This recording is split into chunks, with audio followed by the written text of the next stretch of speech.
اللہ تعالیٰ نے قرآن مجید فرقان حمید میں ارشاد فرمایا ہے کہ فاسألوا اہل الذکر ان کنتم لا تعلمون۔ اگر تمہیں کسی بات کا علم نہ ہو تو اہل علم سے سوال کر لیا کرو، اہل ذکر سے پوچھ لیا کرو۔ سوال کرنا بڑا اچھا عمل ہے، لیکن سوال صرف ضرورت کے وقت اس سوال کو پوچھا جائے جس سے جہالت ختم ہو، انسان کے علم میں اضافہ ہو، اپنے شعور کو بلند کر کے مسئلے کو سیکھ کر پھر بندہ اس پر عمل کرنا شروع کر دے۔ نبی پاک صلی اللہ تعالیٰ علیہ وسلم کے صحابہ حضور سے سوالات کرتے تھے۔ امت کو اجازت دی گئی ہے کہ وہ اپنے علماء سے، اہل علم سے، ذی شعور لوگوں سے مشاورت کرے، اور جس چیز کا علم نہیں ہے وہ اس شعبے کے ماہر سے جا کر اس کے متعلقہ وہ رائے لے۔ بہت زبردست مفتی بھی ہو، جید قسم کا عالم ہو، کتاب و سنت پر، سیرت پر، تصوف پر اس کی پوری دسترس بھی ہو، تو پھر بھی اسے حکم ہے کہ اگر وہ بیمار ہے تو وہ ڈاکٹر سے رجوع کرے،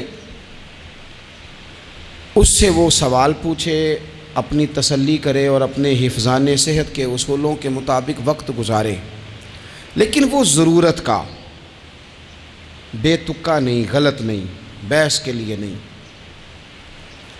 نبی پاک صلی اللہ تعالیٰ علیہ وسلم نے اس کی حوصلہ افزائی ان الفاظ کے ساتھ فرمائی ہے جو ابو داؤد شریف میں موجود ہیں۔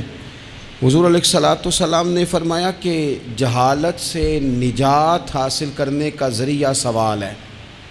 سوال پوچھو تاکہ تمہاری جہالت دور ہو جائے، لیکن اس کے کچھ قاعدے، کچھ ضابطے، کچھ اصول ہیں۔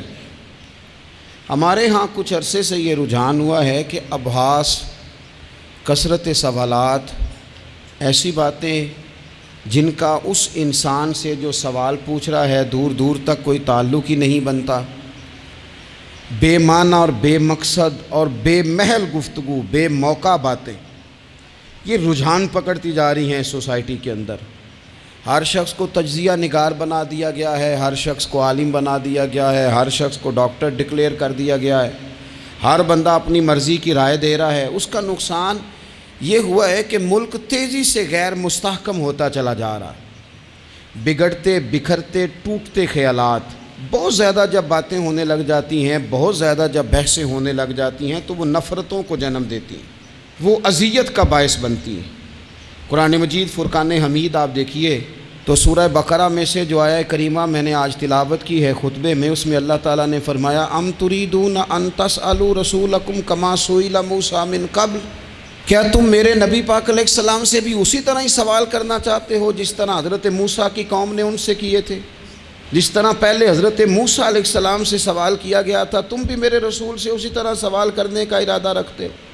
کبھی بنی اسرائیل والوں نے کہا کہ ہمیں پتھر سے پانی نکال کے دیا جائے، کبھی کہا کہ ہمیں کھانا من و سلوہ دیا جائے، کبھی کہا کہ ہم اس وقت مانیں گے جب رب کو اعلانیہ دیکھ لیں گے۔ کیا تم میرے رسول سے بھی اسی طرح ہی سوال جواب کرنا چاہتے ہو؟ ضرورت کے لیے سوال ضرور کریں، یہ پہلا ہی سپارہ ہے۔ حضرت موسیٰ علیہ السلام کا زمانہ مبارکہ ہے۔ ایک شخص نے اپنے کزن کو، اپنے چچا کے بیٹے کو، چچا زاد کو قتل کر دیا اور خود ہی اس کا مدعی بن کے حضرت موسیٰ کے پاس آیا کہ بتائیے جناب میرے اس بھائی کو کس نے قتل کیا ہے؟ حضرت موسیٰ نے ایک سادی سی بات کی، کیا فرمایا؟ وَإِذْ قَالَ مُوسَىٰ لِقَوْمِهِ إِنَّ اللَّهَ يَأْمُرُكُمْ أَن تَذْبَحُوا بَقَرَةً۔ حضرت موسیٰ علیہ السلام نے اپنی قوم سے کہا کہ اللہ تمہیں حکم دیتا ہے کہ ایک گائے ذبح کرو، گائے کا کچھ حصہ مقتول کو مارو، وہ خود اٹھ کے بتا دے گا مجھے کس نے قتل کیا ہے۔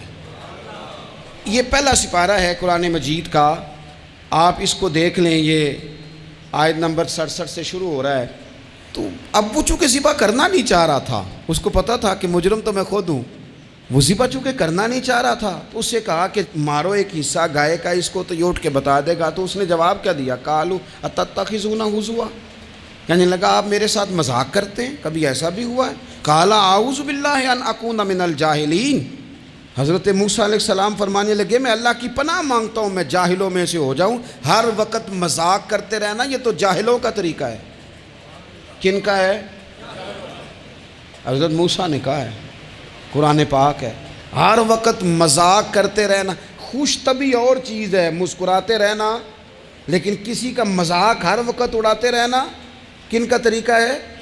جاہلوں کا۔ جب کہا نہیں ذبح کرنی ہے تو اب ذرا دیکھیے کرنا نہیں نہ چاہ رہے، قالوا ادع لنا ربک یبین لنا ما ہی، کہنے لگے اے موسیٰ پھر آپ نہ رب سے دعا کریں کہ وہ ذرا کھول کے بتائے وہ گائے کس طرح کی ہو۔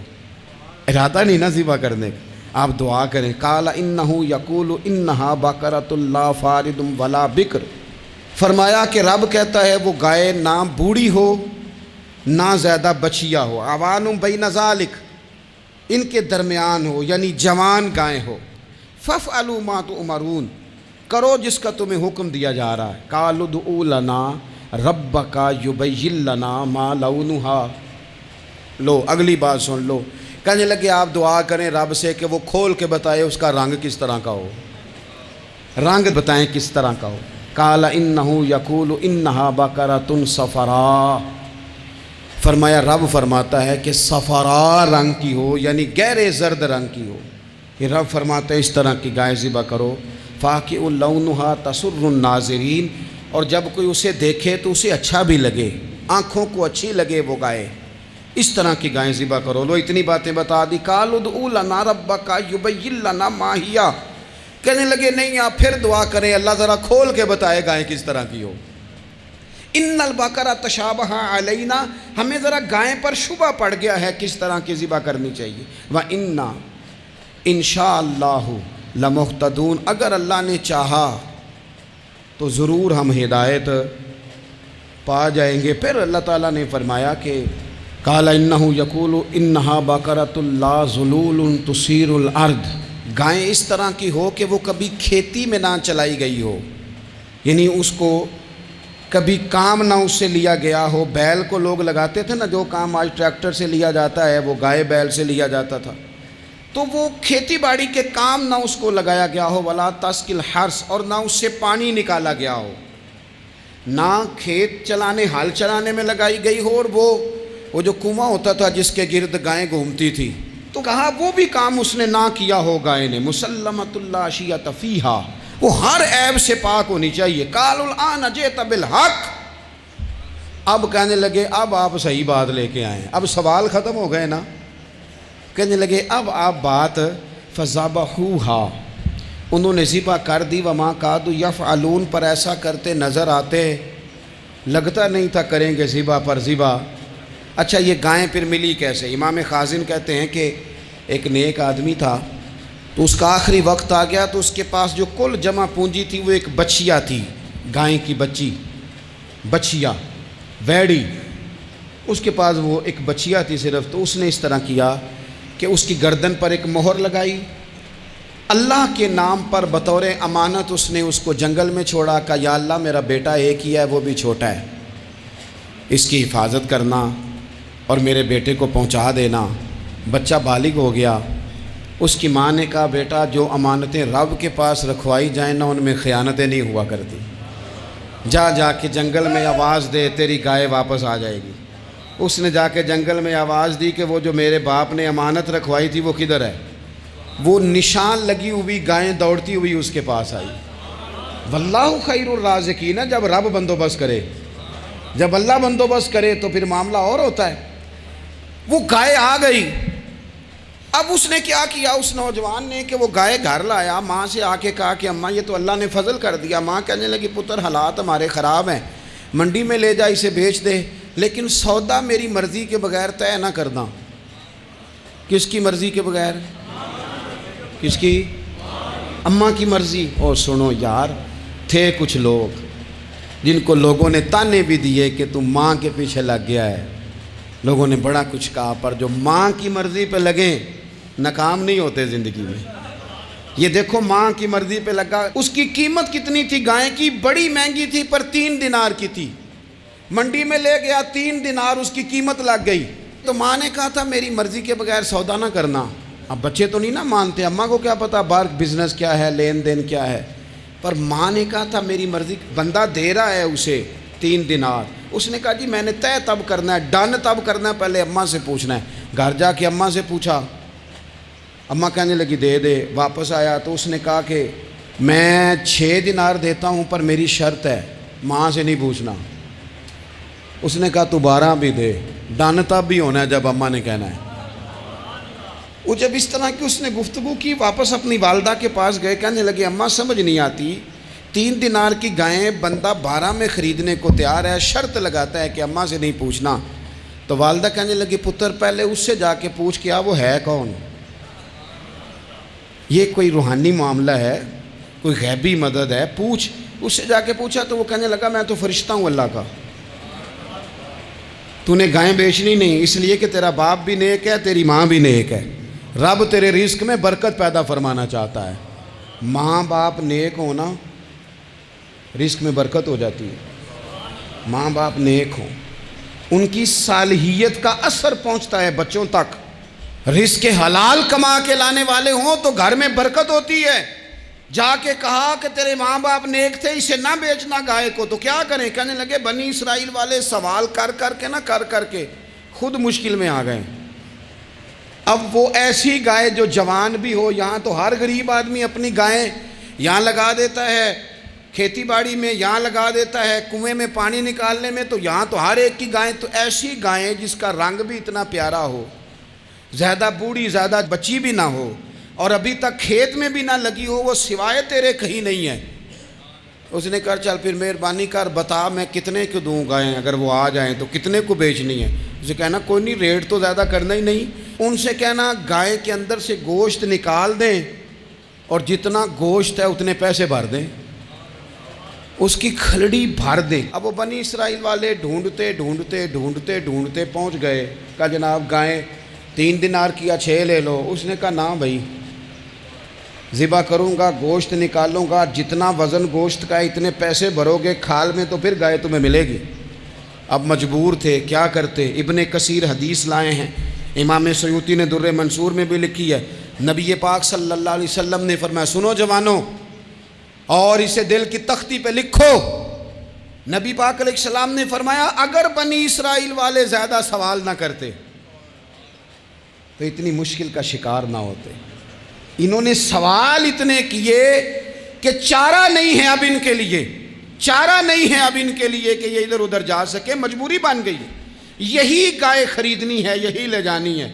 اب اتنا سارا مال جمع کر کے وہ گائے خریدی، ذبح کی، تو مقتول کو جب اس کا ایک حصہ مارا تو اس نے اٹھ کے کہہ دیا یہ جو مدعی بنا ہوا ہے نا، یہی تو میرا قاتل ہے، یہی تو میرا قاتل ہے، یہی تو ہے، اس نے یہ سارا کام کیا ہے۔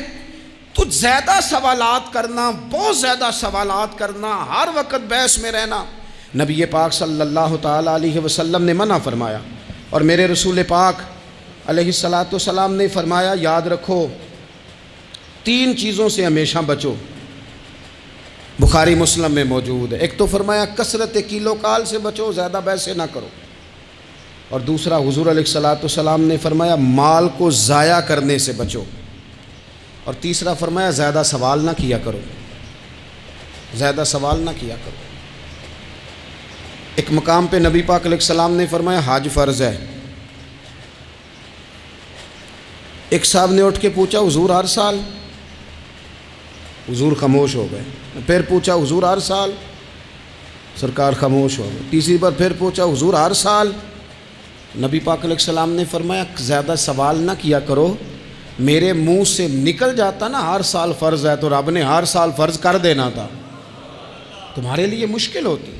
اور فرمایا جس چیز کے لیے میں تمہیں حکم دوں وہ کر دیا کرو، اور جس چیز میں تمہیں آزاد کر دوں اس میں آزاد ہو جایا کرو، زیادہ باریکیوں میں نہ جایا کرو۔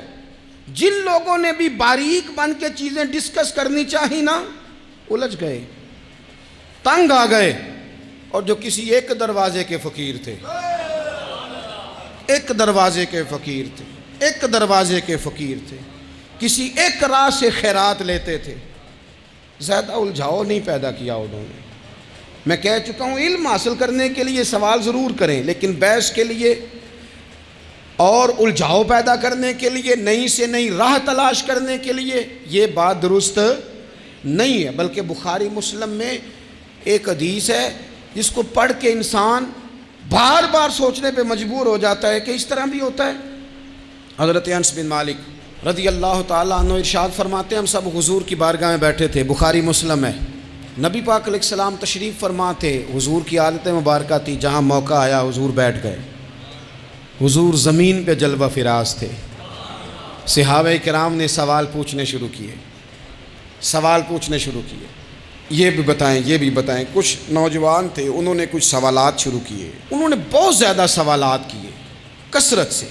تو حضرت انس بن مالک رضی اللہ تعالیٰ عنہ فرماتے ہیں بہت سوالات، جب زیادہ سوال ہو گئے نا، اللہ کے رسول صلی اللہ علیہ وسلم اٹھ کے نا ممبر پہ بیٹھ گئے، فرمایا پوچھو جو تمہارا جی چاہتا ہے میں بتاؤں گا، پوچھو، کرو سوال کرو۔ ایک شخص نے اٹھ کے عرض کی، یا رسول اللہ میرا باپ کون ہے؟ فرمایا حذیفہ۔ دو لوگ اور اٹھے، یا رسول اللہ ہمیں لوگ تانے دیتے ہمارا باپ۔ فرمایا تمہارا باپ وہی ہے جس کی طرف تم منسوب ہو، اسی باپ کی جائز اولاد ہو۔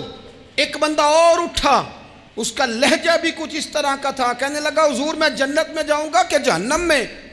کئی دفعہ نا چیزیں راز میں رہیں تو وہ ٹھیک رہتی ہیں، لیکن جن کو راز کھولنے کا شوق ہو ان کے اپنے بھی کھل جایا کرتے ہیں، ان کے کھل جاتے ہیں، پھر وہ تکلیف میں آتے ہیں۔ یہ یاد رکھیں، حضور میں جنت میں جاؤں گا کہ جہنم میں؟ حضرت انس بن مالک کہتے ہیں کریم بولے، مور لگنے لگی، ہم کانپنے لگے۔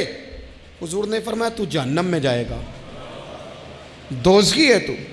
بس جب وہ سناٹا چھا گیا، اب ڈر تھا کہ کچھ اور باتیں نہ، یہ کثرت سوالات کی وجہ سے حضور ناراض ہو گئے۔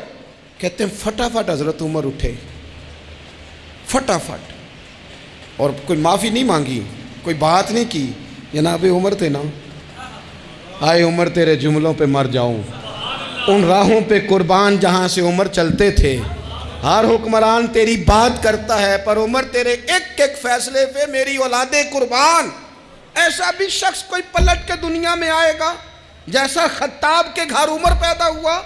حضرت فاروق اعظم اٹھے، یوں ہاتھ باندھے، رو پڑے، کہنے لگے نہ حضور نہ، رضیت باللہ ربا وبالاسلام دینا وبسیدنا ومولانا محمد نبی و رسولا۔ حضور ہم بڑے راضی ہیں کہ اللہ ہمارا رب ہے، سونیا بڑے راضی ہیں کہ دین ہمارا اسلام ہے۔ یا رسول اللہ ہم بڑے راضی ہیں کہ اللہ نے آپ کو ہمارا نبی بنا کے بھیجا ہے۔ حضور بڑے، یوں ہاتھ باندھے، نہ ساڈا بولیا چولیا معاف کری، غلطی ہو گئی حضور جوانوں سے، نہیں ایسا حضور، نہ اس سے زیادہ کوئی پردہ نہ کھول جائے کہ رضیت باللہ ربا وبالاسلام دینا وبسیدنا ومولانا محمد نبی و رسولا۔ وہ ضرورت کے لیے سوال ضرور پوچھا جائے، حضور پسند کرتے تھے، لیکن بحث میں الجھ جانا، ہر وقت دین کو تختہ مشق بنا لینا، ہر وقت میرا دل تڑپتا ہے، کبھی کبھی سوچتا ہوں یہ میرے نبی پاک کا دین ہے، کیا یہ صرف دنیا میں بحث کے لیے آیا ہے؟ جس کو 4 لفظ آئے اس نے میرے حضور کے دین کو ذریعہ بحث بنا لیا۔ صبح بھی بحثیں، شام بھی بحثیں۔ کریم محبوب علیہ السلام نے جو طائف میں روڑے کھائے تھے وہ اس لیے کہ امت بیٹھ کے بحثیں کرے، اس لیے امام علی مقام نے سارا گھرانہ کربلا میں دے دیا کہ تم بحثیں کرو۔ عمل کب کریں گے؟ کرو بحث، صبح بھی کرو، ہر بندہ کرے، مولوی بھی کرے، مفتی بھی کرے، مناظر بھی کرے، اور چلو علماء تو کبھی اعلاء کلمت الحق کے لیے کوئی گفتگو کر بھی لیں۔ ہر چوک چراہے میں بحث، ہر جگہ مناظرہ، خدا را بلا ضرورت تو چھوڑ دیں، بلا وجہ تو چھوڑ دیں، کبھی تو مان کر چلنے کا مزاج بنا لیں، کبھی تو قبول کر لیں۔ یا رسول اللہ رضیت باللہ ربا وبالاسلام دینا وبسیدنا ومولانا محمد نبی و رسولا۔ حضور بڑے راضی ہیں کہ اللہ ہمارا رب ہے، اسلام ہمارا دین ہے، آپ ہمارے نبی ہیں۔ حضور ہم بڑے ہی راضی ہیں، ہم پر کرم نوازی ہو جائے۔ تو حضور نے فرمایا عمر بیٹھ جا، اللہ تیرے اوپر رحم فرمائے۔ عمر بیٹھ جانا، رب تیرے اوپر رحم فرمائے۔ اور پھر فرمایا عمر یہ رب نے تجھے ہی توفیق دی ہے، یہ تجھے توفیق ملی ہے۔ تو اتنی زیادہ بحثیں. میں کبھی کبھی کچھ سوالوں کے جواب دینے کو جی نہیں نہ چاہتا.